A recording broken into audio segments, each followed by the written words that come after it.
nguvu. Mtu akazanake hawezi sema utijuu ya sadaka, hawezi sema utijuu ulilipa kwa manjanja ya kushenga juu wewe ulifanyika hivi, mliendeka ku evangelization. Hapa unakuwa mtoto kwa kuwa uletewa nini? Uwezo ya kukubadilisha, ya kukutransforme, kisha unaitwa mtoto ya Mungu.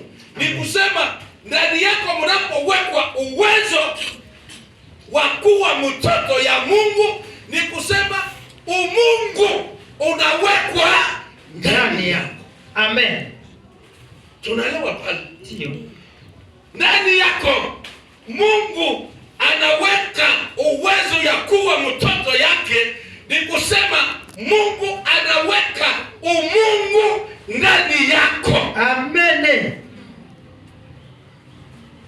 Mnaona kile mtu akuzaliwa pale ya pili, ukapewa mabibi ya Mungu. Sio kama Mungu anaelewa pale.